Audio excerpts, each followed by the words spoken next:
Manchester United sukses menaklukkan Manchester City secara meyakinkan pada laga pekan ke-22 Liga Inggris di Old Trafford. Pertandingan berlangsung sengit sejak babak pertama dengan tempo tinggi dan 2 gol MU yang dicetak Amad Diallo serta Bruno Fernandes harus dianulir VAR. Di babak kedua, Manchester City berusaha menguasai permainan, namun Manchester United tampil lebih efektif dan agresif. Gol kemenangan akhirnya dicetak oleh Bryan Mbeumo dan Patrick Dorgu. Hasil ini membawa MU menembus 5 besar klasemen sementara dengan 35 poin dari 22 laga. Chelsea sukses mengamankan kemenangan 2-0 atas Brentford pada pekan ke-22 Premier League di Stamford Bridge. Pertandingan berlangsung terbuka dengan kedua tim saling menciptakan peluang, namun efektivitas Chelsea menjadi pembeda. João Pedro membuka keunggulan di babak pertama lewat gol yang sempat dianulir sebelum disahkan VAR. Di babak kedua, Brentford mencoba menekan, tetapi Chelsea justru menambah gol melalui eksekusi penalti Cole Palmer. Skor 2-0 bertahan hingga akhir laga dan membawa Chelsea naik ke peringkat ke-6 klasemen dengan 34 poin. Arsenal gagal meraih kemenangan saat bertandang ke markas Nottingham Forest pada pekan ke-22 Premier League dan harus puas bermain imbang 0-0 di City Ground. Pertandingan berlangsung dalam tempo tinggi namun minim peluang bersih, dengan kedua tim tampil disiplin. Arsenal mendominasi permainan dan melakukan sejumlah pergantian pemain untuk mencari gol, tetapi tetap gagal memecah kebuntuan. Nottingham Forest juga sempat mengancam lewat serangan balik, namun skor tanpa gol bertahan hingga akhir laga. Hasil ini membuat Arsenal tetap memimpin klasemen dengan 50 poin. Liverpool kembali gagal meraih kemenangan setelah ditahan imbang Burnley 1-1 pada pekan ke-22 Liga Inggris 2025-2026 di Anfield. Hasil ini menjadi imbang keempat beruntun The Reds dan membuat mereka tertahan di peringkat keempat klasemen dengan 36 poin. Liverpool tampil dominan dan sempat menyia-nyiakan peluang lewat penalti Dominic Szoboszlai. Florian Wirtz membawa tuan rumah unggul di babak pertama, namun Burnley menyamakan kedudukan lewat gol Marcus Edwards. Skor 1-1 bertahan hingga akhir laga, dengan Liverpool tetap berada di posisi keempat dengan 36 poin. Juventus menelan kekalahan mengejutkan 0-1 dari Cagliari pada pekan ke-21 Serie A 2025-2026 di Unipol Domus. Meski mendominasi penguasaan bola sejak awal, Juventus gagal menembus pertahanan tuan rumah. Cagliari memastikan kemenangan lewat gol tunggal Luca Mazzitelli pada menit ke-65 dari situasi tendangan bebas. Hingga akhir laga, Juventus tak mampu menyamakan kedudukan. Hasil ini membuat Juventus tetap di peringkat keempat dengan 39 poin, sementara Cagliari naik ke posisi ke-13 dengan 22 poin. Real Madrid sukses meraih kemenangan atas Levante pada pekan ke-20 Liga Spanyol 2025-2026 di Santiago Bernabeu. Laga sempat berjalan monoton, namun Madrid akhirnya menemukan peluang emas. Kylian Mbappe membuka skor lewat eksekusi penalti, kemudian Raul Asensio menambah gol untuk memastikan kemenangan tim tuan rumah. Hasil ini membawa Real Madrid mengumpulkan 48 poin dan tetap kokoh di posisi kedua, menempel ketat Barcelona. Sementara itu, Levante masih berada di zona bawah, menempati peringkat ke-19 dengan 14 poin dari 19 pertandingan. Inter Milan meraih kemenangan tipis 1-0 saat bertandang ke markas Udinese pada pekan ke-21 Serie A 2025-2026 di Blue Energy Stadium. Satu-satunya gol dalam laga ini dicetak oleh Lautaro Martinez pada menit ke-20 yang sekaligus memastikan 3 poin bagi tim tamu. Hasil ini membuat Inter semakin nyaman di puncak klasemen dengan 49 poin dari 21 pertandingan, unggul 6 poin atas AC Milan di posisi kedua. Sementara itu, Udinese tetap berada di peringkat ke-10 dengan koleksi 26 poin, gagal memanfaatkan laga kandang untuk naik peringkat. Chelsea kembali menjadi sorotan di bursa transfer setelah menunjukkan ketertarikan pada gelandang serang muda Barcelona, João Fernandes, yang baru berusia 18 tahun dan memiliki klausul pelepasan sebesar 6 juta euro. Klub London itu diketahui memantau perkembangan Fernandes dengan cermat, mengikuti pendekatan serupa saat mereka berhasil merekrut penyerang Marc Guiu dari Barcelona pada musim panas 2024 melalui klausul pelepasan. Selain Chelsea, gelandang muda ini juga diminati sejumlah klub besar Eropa lainnya, seperti Manchester City, Dortmund, serta beberapa tim papan atas dari Prancis. Chelsea dikabarkan tertarik merekrut Franco Mastantuono di tengah situasinya yang mulai terpinggirkan di Real Madrid. Gelandang serang 18 tahun itu awalnya mendapat kepercayaan besar usai didatangkan dari River Plate seharga 45 juta euro. Namun menit bermainnya berkurang setelah Rodrigo kembali menjadi pilihan utama. Menurut laporan, Real Madrid kini terbuka mempertimbangkan penjualan Mastantuono jika ada tawaran besar. Dan Chelsea melihat kondisi ini sebagai peluang untuk menggait talenta muda Argentina tersebut. Meski begitu, rumor ini belum pasti karena Madrid tetap menilai Mastantuono sebagai aset penting untuk masa depan dan bisa saja menolak pendekatan The Blues. Pemecatan Xabi Alonso berdampak pada negosiasi kontrak Vinicius Junior di Real Madrid. Manajemen Los Blancos dikabarkan kembali membuka pembicaraan dengan sang winger sebelum Januari 2026 berakhir dan berharap sudah mendapat kepastian sebelum memasuki Februari, mengingat kontraknya masih berlaku hingga 2027. Presiden Real Madrid, Florentino Perez, disebut akan turun langsung untuk berbicara dengan Vinicius. Ia berharap pemain asal Brasil tersebut bersedia menandatangani kontrak baru. Apalagi Vinicius merupakan salah satu pemain kesayangannya, dan sebelumnya juga sempat mengungkapkan keinginan untuk bertahan lebih lama bersama El Real.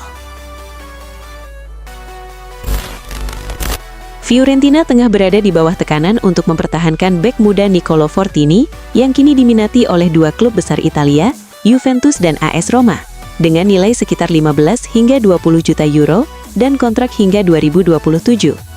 Tanpa perpanjangan, klub berisiko kehilangan pemain berbakat ini dengan harga murah atau bahkan gratis pada tahun depan. Roma sempat menawarkan pertukaran pemain, tetapi ditolak, dan diperkirakan akan kembali dengan tawaran tunai sekitar 18 juta euro. Sementara itu, Juventus menawarkan opsi pertukaran pemain seperti Federico Gatti atau Daniel Rugani ditambah sejumlah uang tunai, yang menarik bagi Fiorentina karena mereka sedang mencari pengganti Pablo Mari.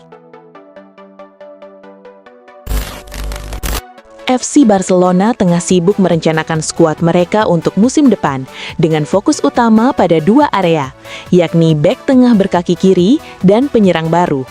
Untuk posisi penyerang, klub sedang mempertimbangkan beberapa opsi top, termasuk Julian Alvarez dan Harry Kane untuk memperkuat lini depan. Selain itu, Barcelona juga berencana memperbaharui kontrak Ferran Torres yang menikmati musim luar biasa dan tampil gemilang. Meskipun pembicaraan resmi belum dimulai, niat klub adalah memastikan Torres tetap menjadi bagian penting dari skuad Blaugrana hingga setelah kontraknya berakhir pada musim panas 2027. Manchester United dikabarkan mengincar gelandang Atletico Madrid, Pablo Barrios, pada bursa transfer musim panas. Setan Merah siap mengajukan tawaran senilai 100 juta euro atau sekitar 1,9 triliun rupiah untuk pemain berusia 22 tahun ini. Barrios menjadi kandidat utama karena United ingin memperkuat lini tengah dengan pemain yang mampu mengatur tempo, menjaga aliran bola, dan menghubungkan antar lini. Meski kontraknya bersama Atletico berlaku hingga 2030, United yakin tawaran besar bisa membuka peluang negosiasi. Klub melihat investasi ini sebagai bagian dari proyek pembangunan kembali yang lebih luas di Old Trafford. Atletico Madrid tengah memprioritaskan perekrutan gelandang tengah baru, menyusul kepergian Conor Gallagher ke Tottenham Hotspur dengan nilai transfer mencapai 40 juta euro. Klub pun dikabarkan tertarik pada Weston McKennie dari Juventus yang kontraknya akan habis pada musim panas mendatang sehingga peluang transfernya terbuka lebar. Juventus menetapkan harga sekitar 11,5 juta euro, tetapi Atletico harus bersaing dengan beberapa klub Serie A dan Premier League yang juga mengincar gelandang berusia 27 tahun itu. Kehadiran McKennie diharapkan dapat memperkuat lini tengah Los Rojiblancos dan memberikan kedalaman skuad. Pelatih Arsenal Mikel Arteta akhirnya angkat bicara mengenai insiden adu mulut antara Declan Rice dan asistennya Albert Stuivenberg yang terjadi saat jeda babak pertama pertandingan Carabao Cup melawan Chelsea di Stamford Bridge. Rice terlihat frustasi dan sempat berteriak ke Stuivenberg. Meski sempat memanas, situasi akhirnya terkendali, dan Rice menunjukkan sikap dewasa dengan memeluk Stuivenberg saat ditarik keluar pada menit ke-82. Menegaskan konflik tersebut telah diselesaikan secara internal.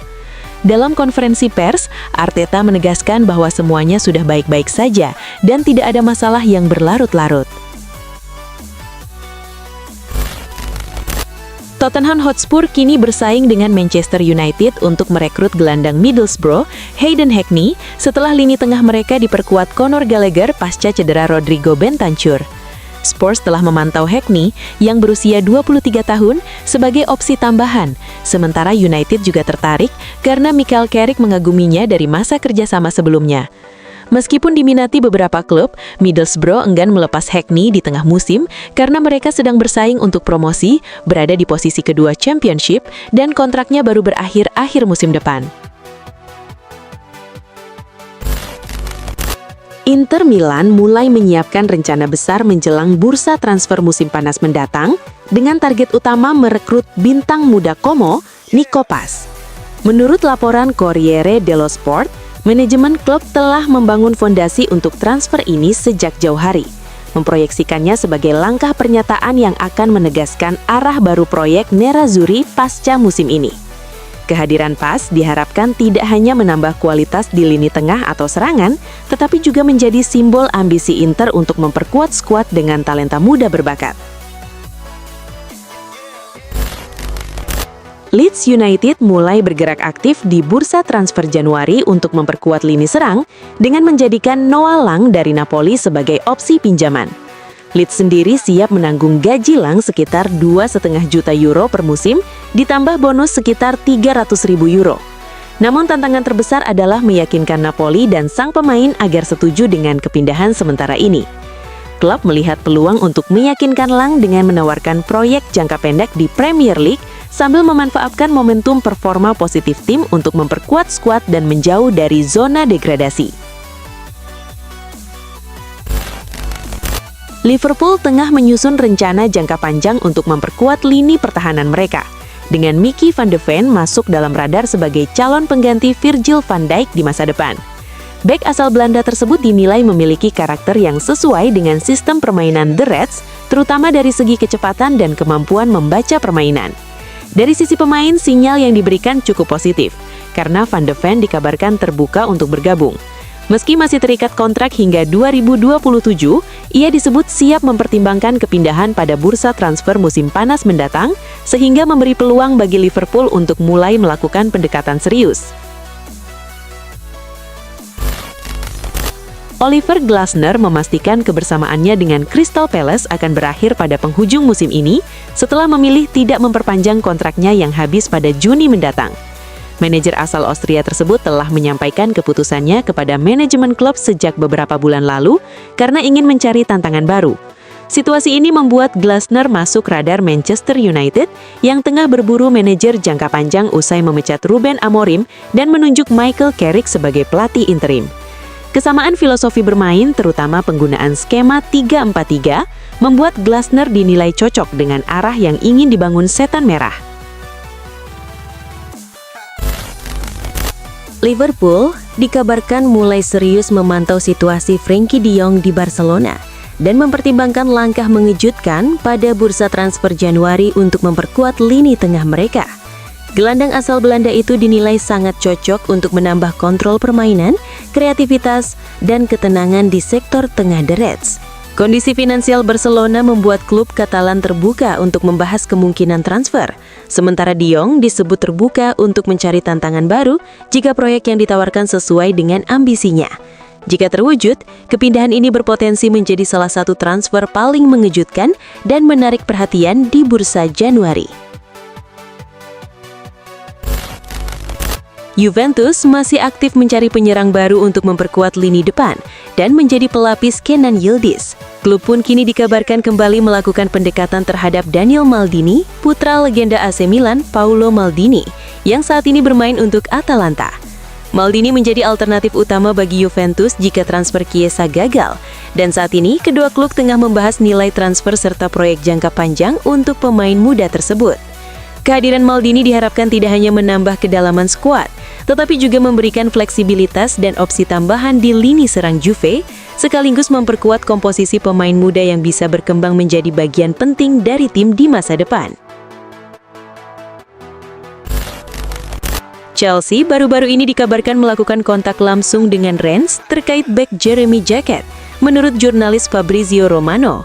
Awalnya diperkirakan klub akan tenang selama bulan Januari, Namun kini The Blues tampaknya mengubah strategi dengan mulai menjejaki kemungkinan mendatangkan bek tengah.